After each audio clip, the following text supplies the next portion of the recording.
Mitt Romney takes on lawmaker in bid for Utah Senate seat. Mitt and Romney walk in the Strawberry Day Parade Saturday, June 23, 2018, in Pleasant Grove, Utah.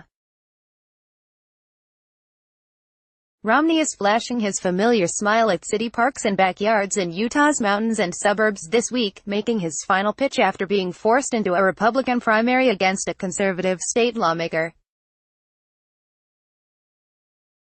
At stake is being the party's representative to vie for the Senate seat long held by retiring Republican Senator Orrin Hatch.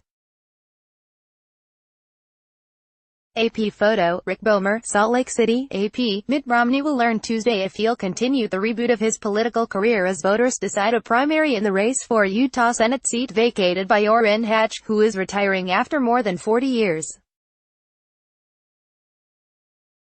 The former GOP presidential candidate has deflected attacks on his one-time criticism of President Donald Trump during the campaign while saying his political clout would help Utah punch above its weight in Washington, D.C. Romney said in an op-ed published Sunday in the Salt Lake Tribune that the Trump administration's policies have exceeded his expectations in its first year, but he pledged to continue to speak out when the president says or does something which is divisive, racist, sexist, anti-immigrant, dishonest or destructive to democratic institutions. His opponent, State Rep. Mike Kennedy, says he's the true local conservative who would work better with Trump. His pitch won over hard right-leaning delegates at the party convention in April but will be put to the test among more moderate GOP voters around the state. Kennedy, a lawyer and family doctor, had a hard-scrabble upbringing as one of 7 children raised by a single mother. Father of 8 is now worth up to about $2 million, a healthy figure that's nevertheless a far cry from Romney's reported fortune of up to $270 million.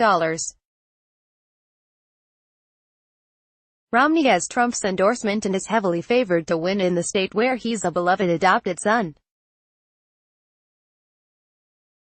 He's raised nearly $2 million for his campaign over the last 2 months, while Kennedy took in $152,000.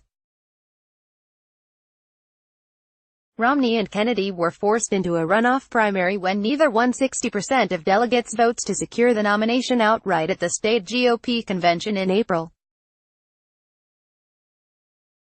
Romney had a narrow loss. The other marquee race Tuesday has U.S. Representative John Curtis looking to take a major step toward winning his first full term in Congress in Utah's 3rd District. He won a special election to finish Rep. Jason Chaffetz's term months ago, and is now facing a rematch against former state lawmaker Chris Herod. The hard right-leaning Herod is known for his strict stance on immigration and has strongly aligned himself with Trump.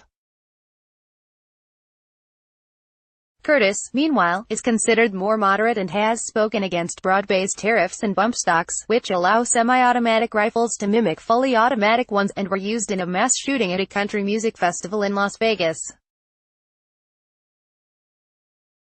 The winner of both GOP primaries will be heavy favorites to win in November in the overwhelmingly Republican state.